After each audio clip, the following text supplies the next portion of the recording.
France 24 et RFI présentent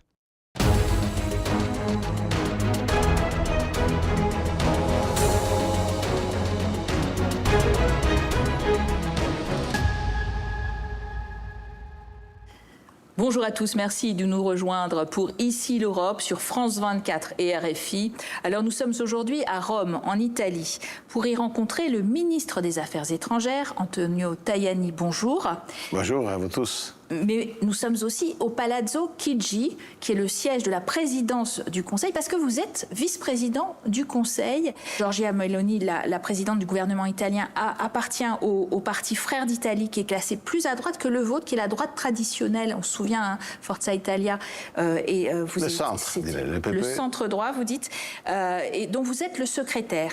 Alors, vous avez été président du Parlement européen pendant 3 ans, auparavant commissaire européen à l'industrie, même très bon connaisseur de Bruxelles, donc, Monsieur Tajani. On commence par les affaires du monde vues d'Italie, justement. D'abord, le dossier ukrainien, pour lequel votre gouvernement est particulièrement en phase avec les autres Européens. Un premier versement a eu lieu de 90 milliards d'euros à l'Ukraine dans le cadre du prêt européen. Il n'y a plus de veto, en particulier de la Hongrie. Est-ce que le soutien européen à l'Ukraine est suffisant et celui de votre pays aussi ? On ira de l'avant, on va aider de toutes les façons l'Ukraine, parce que je pense qu'il faut gagner la guerre avec la Russie et il faut essayer d'arriver à un cessez-le-feu très tôt. Poutine n'a pas gagné la guerre, à part 4 ans. Il a eu centaines de milliers de morts, un désastre, et il n'a pas eu la capacité à niveau militaire de gagner contre la petite Ukraine.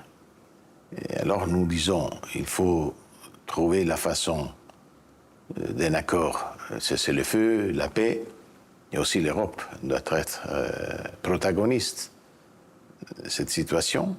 Et pourquoi ? Parce que nous avons décidé des sanctions contre la Russie, et pour trouver la paix, il faut que l'Europe décide de lever les sanctions. Et alors, il doit être part du discours entre l'Ukraine, la Russie, pour travailler en faveur de la paix. Mais nous voulons la paix, mais aussi après la guerre, on parlera avec la Russie. Nous ne sommes pas en guerre, l'Italie n'est pas en guerre avec la Russie. Nous défendons les droits à l'indépendance de l'Ukraine, les droits internationaux.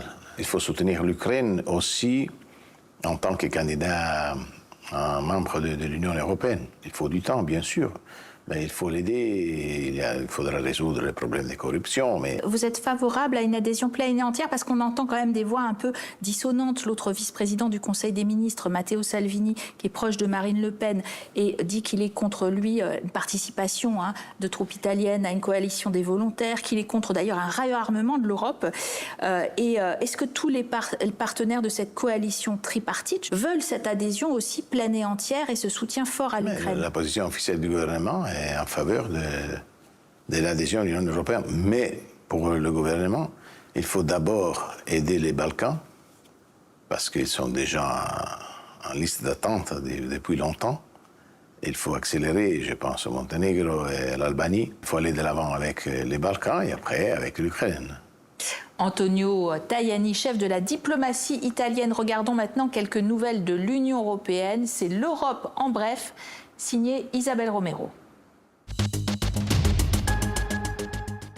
Marine Le Pen annonce sa candidature à l'élection présidentielle, malgré la confirmation en appel de sa culpabilité pour détournement de fonds dans l'affaire de ses assistants au Parlement européen. Avec son pourvoi en cassation, la dirigeante du RN parie sur les délais de l'instruction pour échapper au port du bracelet électronique. Une autre enquête pourrait inquiéter Jordan Bardella. Le groupe Identité et Démocratie, auquel appartenait le RN, est visé pour détournement de fonds européens entre 2019 et 2024. Des perquisitions sont en cours en France, en Espagne, en Italie et en Belgique. Au sommet de l'OTAN, face au désengagement américain et aux attaques de Donald Trump, les Européens ont présenté leurs avancées en matière de défense. Mark Rutte, le secrétaire général de l'Alliance, a annoncé un investissement sans précédent, 43 milliards d'euros de contrats d'armement pour l'Europe et le Canada. Lors du précédent sommet, les Européens s'étaient engagés à consacrer 5% de leur PIB pour leur sécurité dans les années à venir. Le chancelier allemand Friedrich Merz prône un nouvel esprit stratégique. Nous construisons une OTAN plus européenne afin que l'OTAN puisse rester transatlantique. Et nous ne la consolidons pas seulement sur le plan de la politique de défense, nous la consolidons aussi avec notre industrie de défense. L'OTAN réaffirme aussi son soutien à l'Ukraine, avec 140 milliards d'euros d'aide militaire pour 2026 et 2027. Quant à Donald Trump, il a réitéré ses provocations en revendiquant la souveraineté sur le Groenland. Donc Antonio Tajani, vous avez annulé votre visite aux États-Unis le 22 juin en raison de propos de Donald Trump à l'encontre de votre chef de gouvernement qui l'aurait supplié de prendre une photo ensemble. Giorgia Meloni, pourtant elle était la seule invitée européenne à l'investiture de Donald Trump, réputée proche de lui, en particulier sur les valeurs. Est-ce que votre gouvernement italien souhaite un peu prendre ses distances vis-à-vis du Trumpisme en général? Nous défendons l'intérêt national. Nous sommes alliés des États-Unis depuis longtemps.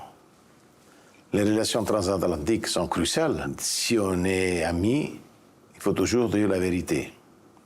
Et quand il faut dire non, on dit non. Et donc on ne peut pas se fâcher si l'Italie a dit non à l'histoire de la Groenland, si on a dit non à la guerre en Iran. Nous ne sommes pas impliqués dans cette guerre. Mais nous sommes alliés, amis des États-Unis. On ne peut pas dire que l'Italie n'utilise pas son armée dans le monde pour défendre l'Occident. Nous sommes aux Balkans, nous sommes à la frontière de l'OTAN, nous sommes en Afrique. Il faut dire la vérité, même s'il y a un discours, des phrases qui ne sont pas... Il faut toujours réfléchir sur la politesse. Vous n'avez pas particulièrement apprécié la critique du pape, je pense en Italie, aussi de la part de Donald Trump ou même certaines images. Absolument pas. Et donc, on a envoyé un message, mais nous sommes en train de travailler encore avec les États-Unis. Je pense à l'histoire des matières premières. Nous sommes l'Italie, la deuxième puissance industrielle de l'Europe. Nous avons besoin de travailler la main dans la main avec les Américains.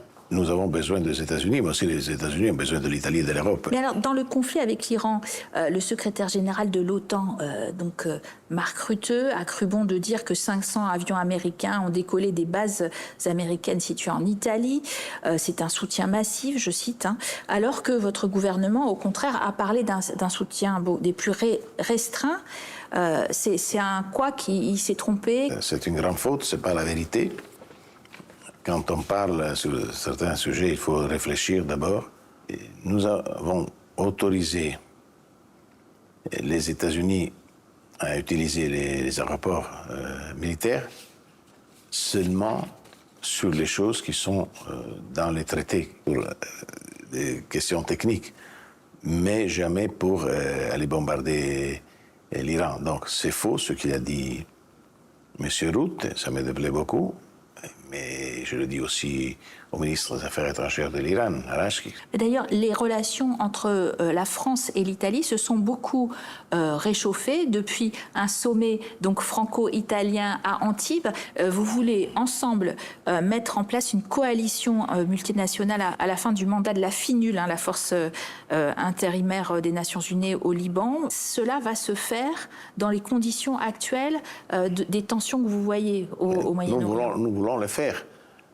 Pourquoi? Parce que pour nous, la stabilité du Liban est cruciale pour la stabilité du Moyen-Orient. L'Italie comme la France sont des amis du Liban. Nous avons travaillé là-bas plusieurs années, nous avons des relations anciennes. Et il y a l'armée de terre italienne qui est dans l'UNIFIL, de l'FINUL, et aussi l'armée italienne qui est en train de préparer l'armée libanaise. Donc c'est une mission bilatérale. Et donc, on est prêt à faire tout ce qu'il faut. On a de bonnes relations économiques. Et donc, je pense que l'Italie, avec la France, peuvent être protagonistes d'une nouvelle saison après les FINUL. Vous voyez ce conflit avancer dans le bon sens? Moi, je suis toujours optimiste. Même si au Liban, il faut être très prudent, très attentif. Pourquoi? Parce que Hezbollah ne veut pas reculer du sud du Liban, l'Hezbollah militaire. Elle ne veut pas reconnaître l'accord entre Israël et Beyrouth. Et donc, je pense que soit doit être l'Iran à dire Hezbollah, ça suffit.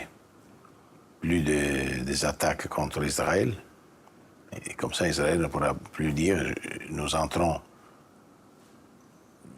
au Liban pour défendre nos habitants, les Israéliens qui vivent dans le nord du pays. La crise énergétique, donc vous l'avez subie de plein fouet en Italie, avec une croissance plus faible que prévu, 0,7%, un déficit qui est au-dessus des 3% du PIB autorisé par les traités, une inflation 1,7%. Vous avez demandé à la Commission européenne d'Ursula von der Leyen un assouplissement du pacte de stabilité, 0,3% du PIB qui serait utilisable pour aider les entreprises par an. Est-ce que ça ne va pas vous empêcher de faire vos devoirs après ? Non, la crise énergétique et la hausse du prix, ce n'est pas une question italienne. C'est quelque chose qui a été provoqué par une guerre entre l'Iran, les États-Unis et Israël. Nos familles et nos entreprises ont payé et sont encore en train de payer la hausse du prix. Et donc, heureusement, les choses vont maintenant dans la bonne direction. Mais on ne sait jamais ce qui se passe. Alors, c'est bien d'avoir de flexibilité, mais pas pour ne pas respecter les pactes, mais pour permettre aux entreprises, aux familles, de bouger dans la bonne direction. Les règles sont au service de l'économie, pas l'économie et les citoyens au service des règles. Vous avez reçu au titre du grand plan de relance, donc post-Covid, 190 milliards d'euros. L'Italie, donc premier bénéficiaire, le grand syndicat des entreprises italiennes trouve que pour autant, l'Italie n'a pas fait assez de réformes structurelles et puis surtout que votre gouvernement revient sur des crédits d'impôt. Est-ce que on a suffisamment investi dans la bonne direction cet argent européen ? Moi, je pense que oui. Depuis le début de ce gouvernement, on a 1,2 million postes de travail pour les Italiens en plus. L'export bouge. On est devenu la 4e puissance mondiale dans l'export. Même si vous êtes affaibli côté américain. Il y a moins d'exportations. Non. On augmente aussi aux États-Unis. Même avec les droits de douane. Le spread a diminué. La bourse bouge dans la bonne direction. Donc, alors, on peut dire que l'économie n'est pas mal. Bien sûr, la croissance est mieux en Italie que dans d'autres pays, mais ça ne suffit pas. Donc, je pense qu'on a fait du bien, mais il faut aller de l'avant, bien sûr. Les entreprises demandent toujours plus. Et nous sommes prêts à faire encore plus pour les citoyens, contre le chômage, pour réduire les impôts. Alors, parlons migration. Le gouvernement Meloni auquel vous appartenez a incité l'Europe à adopter au niveau de toute l'Europe une directive retour qui renvoie les migrants dans un pays tiers qui peut ne pas être le leur. Alors la France a dit qu'elle ne l'appliquerait pas. Des accords ont déjà été passés par le passé avec des pays comme la Libye, avec quand même des violations des droits d'hommes et des tortures sur migrants qui ont été documentées par les organisations internationales. Est-ce que vous ne craignez pas bien justement qu'on tombe dans ces excès avec cette directive retour ? La directive retour, c'est une bonne directive. Nous avons gagné un défi parce que la question de l'immigration régulière est un problème. Mais si nous nous battons contre l'immigration régulière, nous défendons aussi les droits de l'homme. Parce que si on sait qu'on ne peut pas venir en Italie ou en Europe sans respecter les règles, et alors je pense que ce seront toujours plus ceux qui essayeront d'être chez nous en respectant les règles. Nous ne sommes pas contre les immigrés. Nous voulons la migration régulière. C'est-à-dire éducation et choisir le travail. Et quand vous venez en Italie, vous avez un poste, vous allez à l'usine, à la campagne pour travailler. C'est la bonne façon de se battre contre ceux qui utilisent les problèmes des Africains, ou ceux qui viennent d'autres pays, pour gagner, mais en faisant des dommages à l'Italie et à l'Europe. Donc il faut bloquer l'immigration régulière, moins 63% en Italie, La droite italienne a beaucoup fait campagne en 2022 et probablement fera de même en 2027 à la prochaine élection sur le thème moins d'immigrés. En attendant, le gouvernement Meloni 2026-2028 régularise un demi-million de personnes tout de même. Est-ce qu'il n'y a pas un écart entre ce discours officiel et finalement la réalité qui est que votre pays est vieillissant et comme vous dites, il y a besoin quand même de certains postes de travail? Oui. Ceux qui viennent, arrivent en Italie, sont déjà des hommes et des femmes qui ont un poste de travail. Ils arrivent, ils vont travailler. Sinon, c'est la règle. La régularisation, c'est des gens qui peuvent être déjà là aussi. Mais il faut être attentif, hein, c'est pas... Pour devenir citoyen italien, il faut être italien vraiment. C'est pas une question d'origine, mais moi je le dis, il y a des règles, il faut respecter aussi pour devenir citoyen italien. Donc.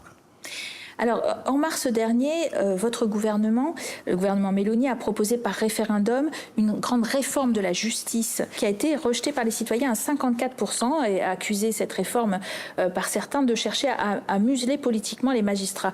Est-ce que vous avez le sentiment que votre gouvernement il est un peu affaibli? Non, parce que ce n'était pas un vote sur le gouvernement, c'était un vote sur une réforme. La réforme, 13 millions d'Italiens ont voté en faveur de la réforme, le Parlement a approuvé la réforme.